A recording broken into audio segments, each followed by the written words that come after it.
हमने आपके लिए एक डिस्कशन पेज बनाया है जिसमें जाकर आप अपनी कम्युनिटी के साथ बातें कर सकते हैं। ये पेज मिस की एनिमी पर है और वहाँ पर आप मुझसे जो क्वेश्चन पूछना चाहते हैं वो भी पूछ सकते हैं। आपके क्वेश्चंस को लेकर मैं जल्द ही एक क्वेश्चन एंड आंसर सेशन रखूंगी। सो आज की वीडियो के अंदर हम जियान और क्वीन मेड्यूसा की मुलाकात कैसे हुई और कैसे इनकी डेस्टिनी एक हो गई वो जानेंगे। तो ये बात जब की है जब जियान ग्रीन लोटस कोर फ्लेम की तलाश कर रहा था और उसे पता चला था कि green lotus core flame queen medusa ने चुरा ली है एक जगह से, क्योंकि उसे इसका यूज अपने ब्रेक थ्रू होने में करना था। इसलिए अब जियान और उसके टीचर ने ये डिसाइड किया था कि वो क्वीन मेड्यूसा को ढूंढकर उससे ग्रीन लोटस कोर फ्लेम ले लेंगे। डॉगी कॉन्टिनेंट के अंदर काफी सारी स्पीशीज होती हैं, जिसमें मेनली दो सबसे पावरफुल हैं, एक ड्यूमन्स की और एक स्नेक्स की। स्नेक लैंड की रानी को क्वीन मेड्यूसा कहते हैं। क्वीन मेड्यूसा एक पोजीशन का नाम है और काइल इन प्रेजेंट में क्वीन मेड्यूसा है। जियान अपने टीचर के साथ कई हजारों किलोमीटर का लंबा सफर तय करके स्नेक लैंड की बाउंड्रीज पर आ जाता है और वहाँ रात का वक्त है। वहाँ रात को उसे यूमी नाम की एक स्नेक नहाती हुई दिखाई देती है जो अपने होली पूल में इवोल्यूशन का प्रोसेस डांसिंग फॉर्म में पूरा कर रही थी। जियान समझ जाता है कि ये क्वीन मेड्यूसा है और जैसे ही वो उसके बारे में टीचर से और जानने की कोशिश करता है तो क्वीन मेड्यूसा उसे देख लेती है और गुस्से में आ जाती है कि ये उसे नहाते हुए देख रहा है। इसलिए तुरंत वो अपने सैनिकों को बुलाती है और कुछ सैनिकों को लीड करते हुए वहाँ यूमी आ जाती है। यूमी जियान पर हमला कर देती है और उनमें बहुत आइकॉनिक लेवल की फाइट होने के बाद जियान हल्का पड़ जाता है और यूमी उसे पकड़ लेती है। जियान उस वक्त तक इतना शक्तिशाली नहीं था और यूमी तो क्वीन मेड्यूसा की मेन बॉडीगार्ड है, इसलिए पावर डिफरेंस होने की वजह से जियान हारने लगता है। उनमें बहुत ज्यादा पावर स्ट्रगल चल रहा होता है और फाइनली जियान यूमी के फेस पर एक खरोच मार देता है। स्नेक लैंड में लड़कियों के लिए उनकी खूबसूरती बहुत मायने रखती है और अब जियान ने उससे ये छीन लिया है, इसलिए अब वो गुस्से में आकर जियान को जान से मारने का डिसाइड करती है। जियान भी अपने पीछे मौत को देखकर वहाँ से भागने लगता है, लेकिन तभी वहाँ गूहे क्लैन के लोग युनसेक क्लैन के साथ आ जाते हैं, जिनमें गूहे, यूजी और उनके लोग यहाँ आए थे।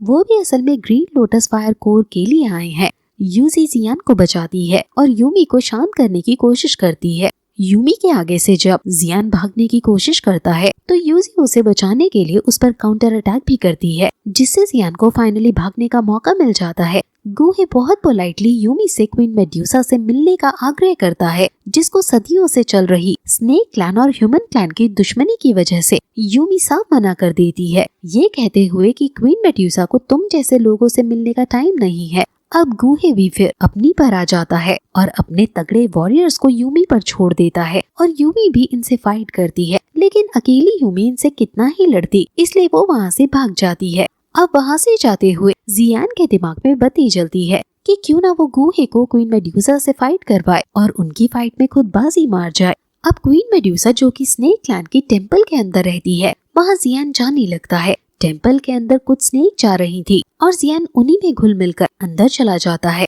वहाँ टेम्पल के अंदर क्वीन मेड्यूसा है जो यूमी से अब तक जो भी हुआ वो सुन रही है। वहाँ अब एक एल्डर आता है जो क्वीन मेड्यूसा को कहता है कि अब बाहर वालों की हम पर नजर पड़ चुकी है, इसलिए जल्द से जल्द रिचुअल करना ही हमारे फेवर में होगा, क्योंकि रिचुअल करने के बाद ये सभी स्नेक्स इवॉल्व हो जाएंगी और ताकतवर होने से ये किसी भी खतरे से बच जाएंगी।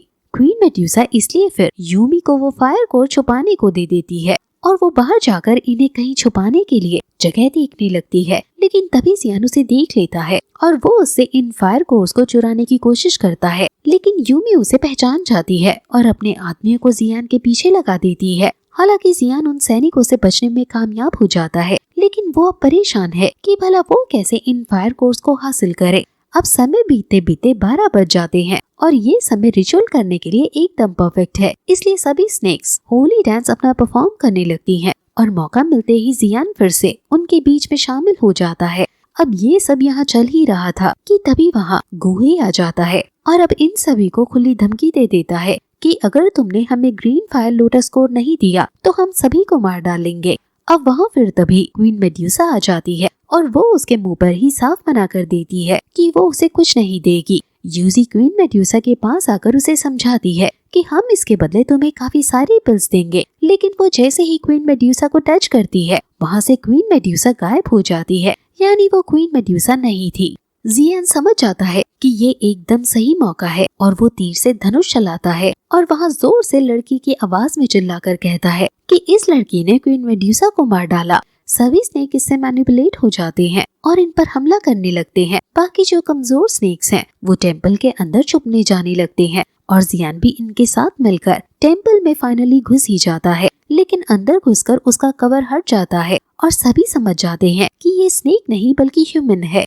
जियान फिर तुरंत इनसे बचकर अंडरग्राउंड में जाने लगता है जहाँ पर फायर लोटस कोर रखी हुई है। लेकिन पीछे से जब स्नेक्स उस पर हमला करती हैं, तो जियान अब कमजोर पड़ने लगता है और वो फिर भागते भागते एक ट्रैप चेम्बर में चला जाता है जहाँ हर कदम पर उसके ऊपर अलग अलग अटैक होने लगते हैं। जैसे कभी उस पर से एरोस गिरने लगते हैं, लेकिन जियान उन एरोस से बच जाता है और वो एरोस स्नेक वुमन को ही लग जाते हैं। ये देखकर स्नेक वुमन को और ज्यादा गुस्सा आ जाता है और वो अपनी फुल स्ट्रेंथ में हमला करती है। लेकिन अब याओ लाओ भी जियान को पावर्स देते हैं और जियान उनकी पावर्स को यूज करके उस स्नेक वुमन को मार डालता है।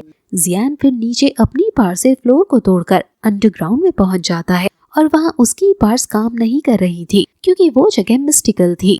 वहाँ उसे सामने बहुत ज्यादा पॉइजनस लेक दिखती है जिसको वो तैरकर पार नहीं कर सकता है और उड़ने की उसकी पार यहाँ काम नहीं कर रही है। लेकिन याओ लाओ अपनी चिलिंग बोन फ्लेम को जियान के आसपास फैला देता है और फिर जियान उसको पार करने लगता है।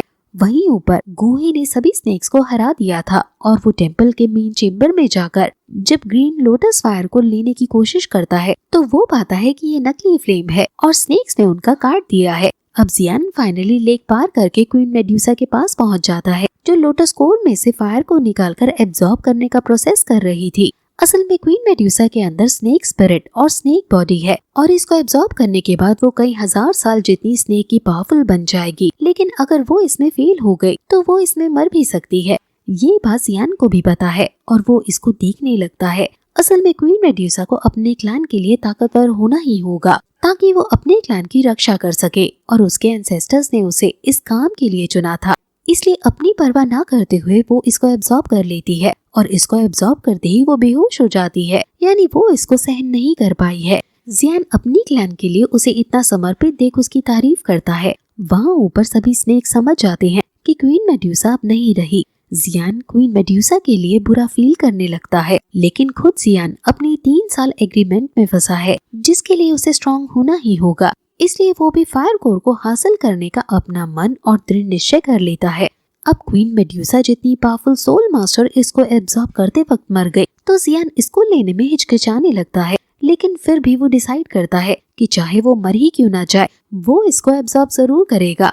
लेकिन मरने से पहले क्वीन मेड्यूसा ने अपने अंश को छोड़ दिया था और एवोल्यूशन की वजह से वो अंश अब बड़ा हो जाता है जिससे क्वीन मेड्यूसा फिर से स्नेक फॉर्म में जिंदा हो जाती है और वो फिर से उसे ग्रीन लोटस फायर को लेने की कोशिश करने लगती है। लेकिन वो जब ऐसा अब दोबारा करती है तो उसके शरीर के अब टुकड़े हो जाते हैं जिससे वो काफी सारे टुकड़ों में बढ़ जाती है। यानी अब क्वीन मेड्यूसा फिर से मर गई, लेकिन उसका अब एक अंश रह जाता है, यानी उसका ये अंश अभी अभी पैदा हुआ है और अब ये बेबी स्नेक है और वो जियान के पास जाता है। ये व्हाइट स्नेक स्वैलोइंग पाइथन है और अब ये एवोल्यूशन से क्रिएट हुआ है, यानी जब ये और विकसित होगा तो ये अपना लेवल द जोंग का भी कर सकती है। जियान व्हाइट स्नेक को अपने साथ रख लेता है और फिर फायर लोटस को हासिल कर लेता है और वहाँ से भागने लगता है। अब स्नेक के जो बाकी 8 क्लैन्स हैं वो भी स्नेक क्लैन के साथ मिलकर गुहे पर हमला करने लगते हैं। यूजी गुहे को फायर लोटस को ढूंढने को कहती है और खुद इनसे अकेली लड़ने लगती है। इससे हम यूजी की ताकत का अंदाजा लगा सकते हैं कि वो कितनी ज्यादा ताकतवर है। गुहे जियान के पीछे अब उसको पकड़ने के लिए दौड़ने लगता है और अब वहाँ यूजी भी आ जाती है जो गुहे से डेजर्ट से बाहर निकलने को कहती है और खुद जियान को पकड़ने लगती है। वहीं अब स्नेक क्लैन भी 2 ग्रुप में बढ़ जाता है और एक ग्रुप यूजी के पीछे जाने लगता है और दूसरा ग्रुप गुहे यूजी जियान को अपनी बार में पकड़ लेती है। लेकिन फिर जियान जब कहता है कि वो 1.5 साल से इसको ढूंढ रहा है और वो अपनी मेहनत तुम्हें देकर वेस्ट नहीं करेगा। असल में अभी तक यूजी ने अपने ऊपर मास्क पहन रखा है और जियान नहीं पहचान पाता कि ये यूजी है, लेकिन यूजी अब मास्क हटा देती है और जियान उसको देखकर खुश हो जाता है क्योंकि जब ये पिछली बार माउंटेन्स में मिले थे तो काफी नजदीक आ गए थे और जियान जब इतना पावरफुल नहीं था जितना अब है, इसलिए यूजी खुश हो जाती है और वो उसे फायर कोर को ले जाने देती है और उनके बीच में अब एक रोमांटिक एंगल बनता है जिसमें जियान यूजी को किस कर लेता है और वहाँ से चला जाता है। अब जियान के पास व्हाइट स्नेक आ गया है जो कि क्वीन मेड्यूसा का ही अंश है और ये जियान और क्वीन मेड्यूसा के मिलने की स्टोरी थी। सो अब हम आपसे अगली वीडियो में मिलेंगे।